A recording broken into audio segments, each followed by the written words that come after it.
कगाल से हाँ तो जमा कर। चल आप चला दे। चलो सबको एकदम जोर से बढ़िया से बोलना है। बोलने से भी याद होगा। कोई क्वेश्चन ऐसा होगा जो नहीं याद रहता है तो एक बार 10 बार बोलेंगे तो याद भी हो जाएगा। गांधी जी को महात्मा की उपाधि किसने दी? किसने दिया जी? अगर पूछ दे आपको गांधी जी को महात्मा की उपाधि किसने दी थी, क्या कहेंगे? गांधी जी को महात्मा किसने कहा था? महात्मा कहा था। कौन कहा था जी? कौन कहा था? रविंद्रनाथ। रविंद्रनाथ। रविंद्रनाथ किसने कहा था महात्मा गांधी को? महात्मा टैगोर कहा था जी, रविंद्रनाथ टैगोर ना। इसने राष्ट्रगान का इसको राष्ट्रगान का निर्माता भी कहा जाता है। राष्ट्रगान का निर्माता किसको कहा जाता है? राष्ट्रीय गीत का निर्माता। राष्ट्रीय गीत का निर्माता किसको कहते हैं? बंकिम चंद्र चटर्जी को।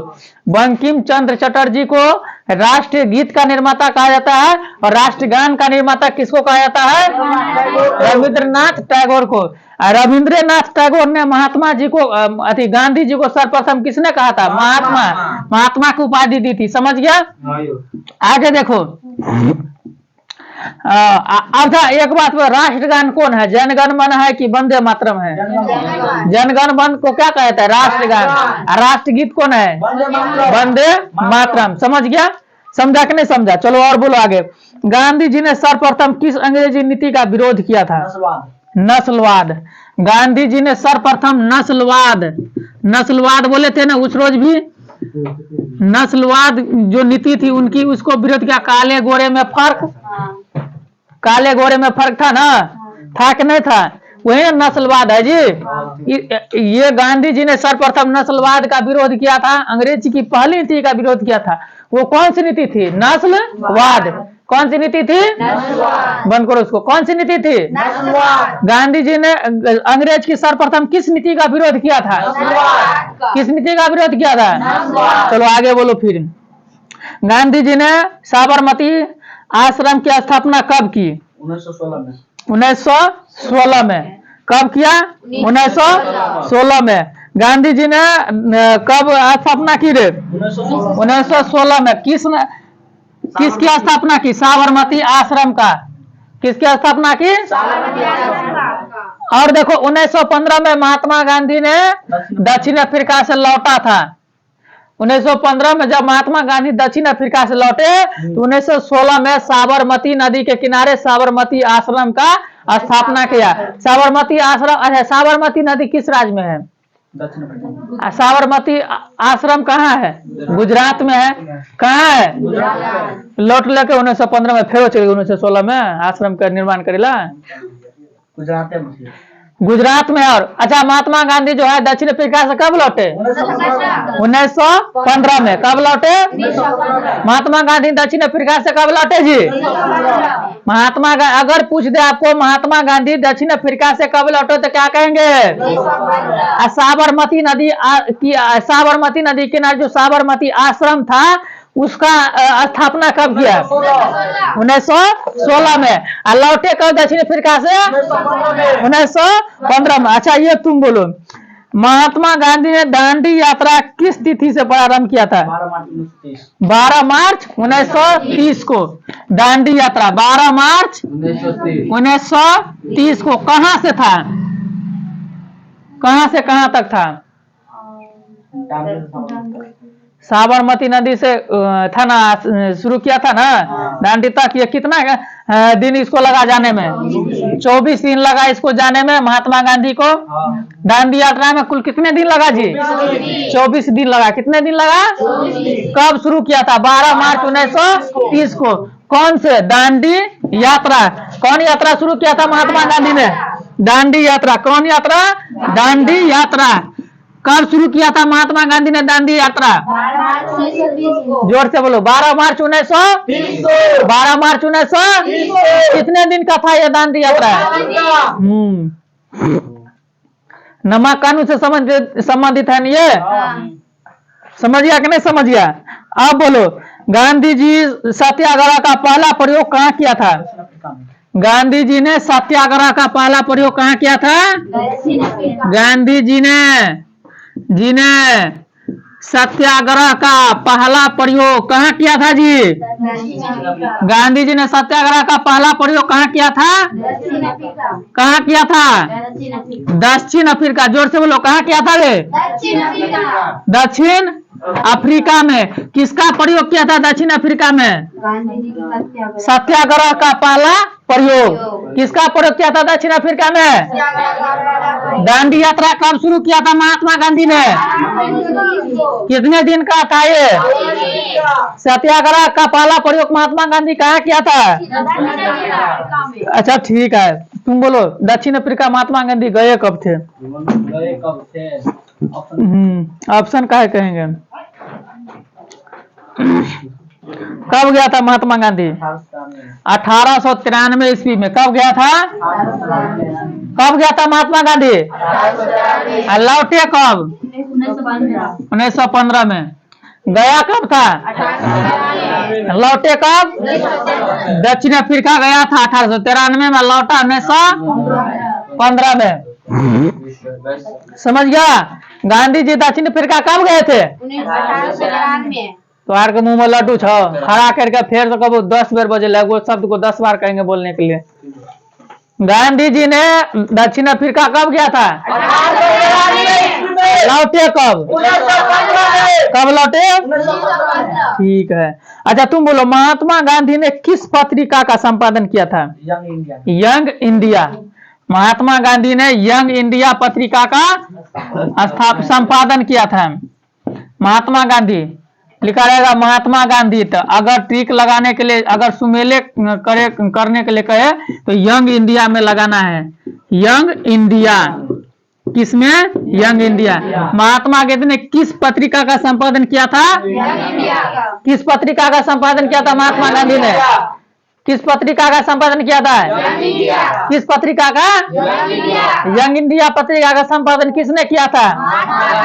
यंग इंडिया पत्रिका का संपादन किसने किया था? पूछ देगा कहीं भी कभी भी तो हो जाएगा ना, किसी प्रकार का दिक्कत नहीं होगा। चलो ठीक है, दिक्कत नहीं होगा तो और देते हैं।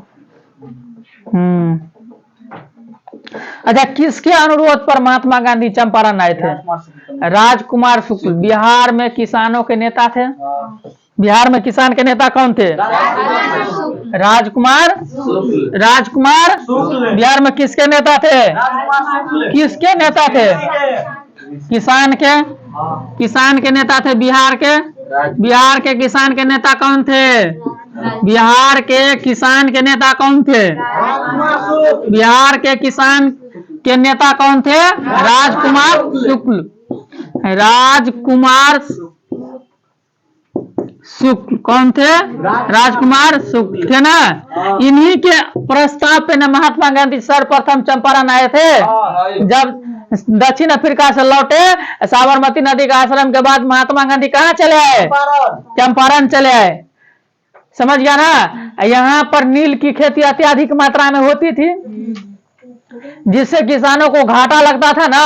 अब सब कोई नीले का खेती करता था। नील की खेती एक ऐसी खेती है जिसमें एक बार कर लिया दोबारा दूसरा फसल लगेगा, और सब नीले की खेती करते हैं। नील एक अफीम होती है, जो नशीली पदार्थ होता है, समझ गया ना, वही होती है नील। ये नील नहीं होता है खेत समेती करने वाला। समझ गया? तो समझ गया कि नहीं समझ गया?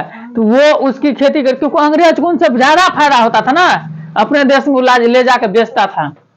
अंग्रेज को ज्यादा फायदा होता था तो वही उपजाने के लिए कहता था। तो चंपारण जो है महात्मा गांधी, तो महात्मा गांधी किसान के नेता राजकुमार शुक्ल से मिले। किसान को लेकर के उसने क्या किया? सत्याग्रह शुरू किया। चंपारण सत्याग्रह का नाम सुना है ना? है, जिसमें महात्मा गांधी की विजय हुई ना। अंग्रेज को वहां पे सर झुकाना पड़ा कि नहीं झुकाना पड़ा? तो महात्मा गांधी सर्वप्रथम अगर पूछ किस आंदोलन का शुरुआत किया तो कौन सा? सत्याग्रह आंदोलन। कहाँ पे?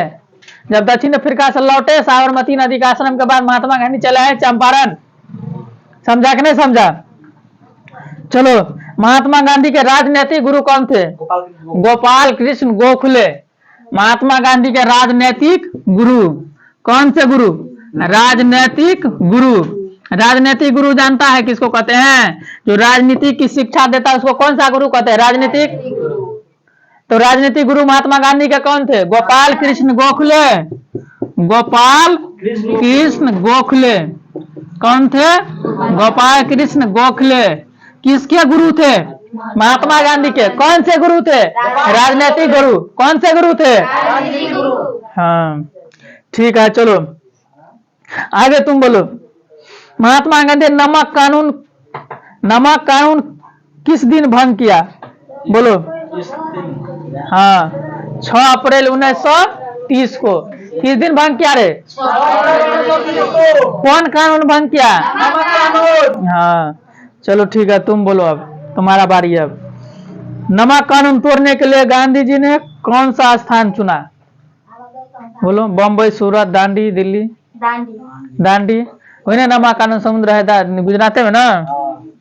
कौन से स्थान चुना? दांडी। ठीक है। अच्छा, चौरी चौरा वर्तमान में भारत के किस राज्य में है? बोलो। चौरी चौरा कांड जो हुआ था, चौरी चौरा कांड हुआ था ना, तो भारत के वर्तमान में किस राज्य में है? उत्तराखंड में। कैसे है? उत्तर प्रदेश। कहाँ है जी? उत्तर प्रदेश। चौरी चौरा भारत के किस राज्य में है? उत्तर प्रदेश में। कौन सा? चौरी चौरा कांड हुआ था ना, वो कहाँ है? वर्तमान में किस राज्य में है?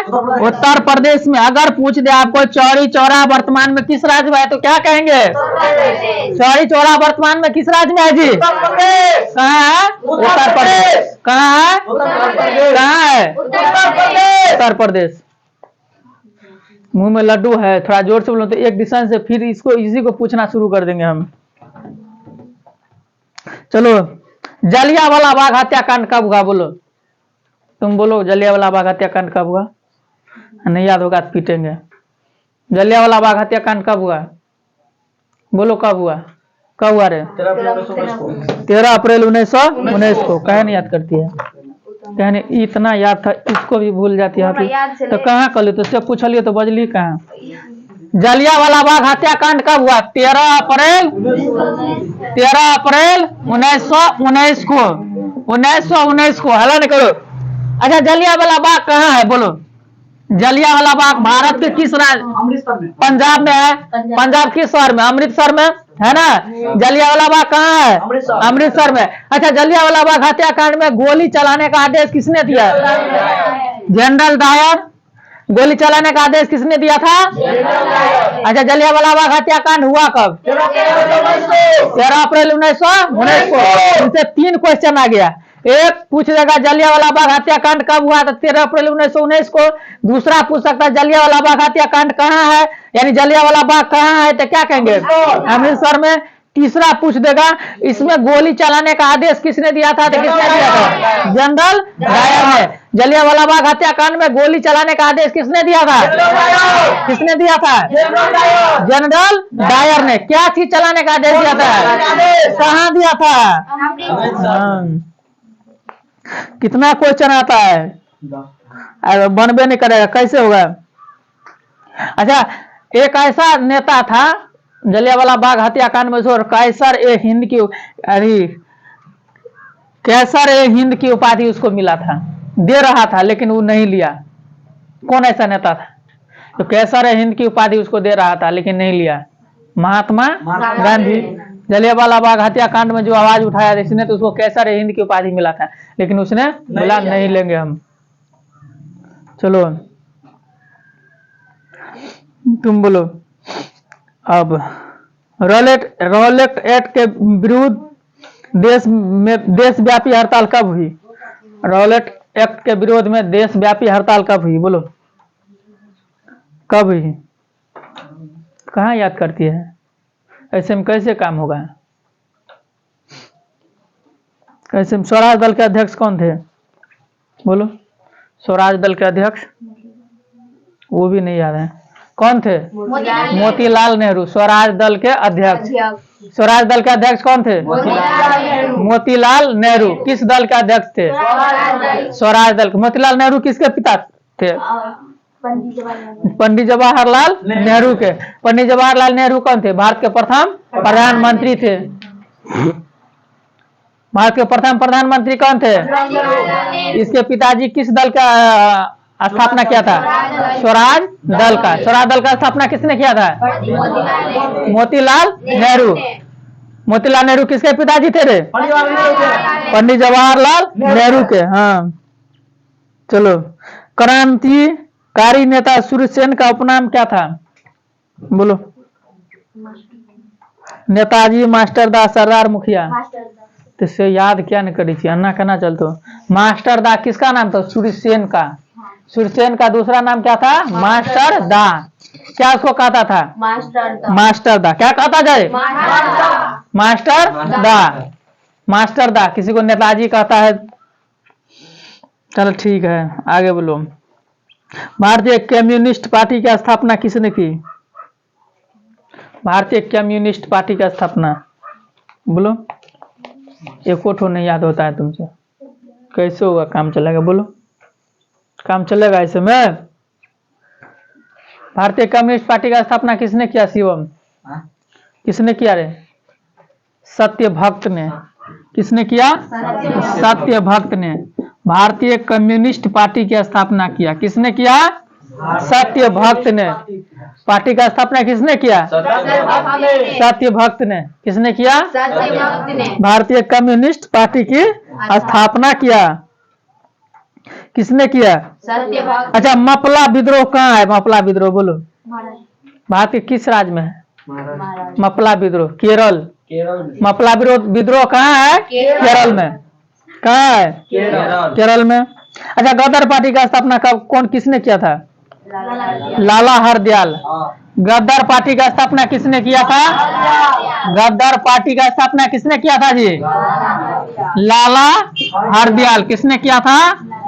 लाला हरदयाल। किस पार्टी का स्थापना किया था लाला हरदयाल ने? गद्दार पार्टी का। किस पार्टी का? अगर पूछ दे आपको गद्दार पार्टी का स्थापना किसने किया था? कब किया था? 1913 में। कब किया था? 1913 में। कब किया था? 1913 में। किसने किया था? लाला हरदयाल ने। किस पार्टी का स्थापना किया था? गद्दार पार्टी का स्थापना किया था। वेदों की ओर लौटो कौन कहा था? ये तो सबसे हल्का है। वेदों की ओर लौटो किसने कहा था? दयानंद सरस्वती। दयानंद सरस्वती क्या कहा था? वेदों की ओर लौटो। दयानंद सरस्वती किसने क्या कहा था रे? दयानंद सरस्वती कहा था वेदों की ओर लौटो। अगर पूछ दे वेदों की ओर लौटो किसने कहा था तो क्या कहेंगे? दयानंद सरस्वती। क्या कहा था? वेदों की ओर लौटो।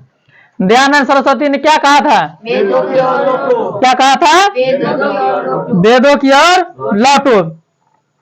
अच्छा, सीमांत गांधी किसको कहा जाता है? खान अब्दुल गफ्फार खान को नहीं कहा जाता सीमांत गांधी? याद कहाँ किया है चैप्टर में? प्रथम गोलमेज सम्मेलन कहाँ हुआ था? लंदन में। कहाँ याद करने चाहिए? कहाँ 50 टन याद था? कल 100 पूरा सुनेंगे इस चैप्टर में, जहाँ कुछ जितना है पूरा सुनेंगे कल। हाँ 100 का 100 है, 91 गो है। अब जैसे याद होगा कल याद करके लाना, ऐसे थोड़े भी आप काम नहीं चलेगा। अब जब तक नहीं पढ़ोगी तब तक कोई कल्याण नहीं है।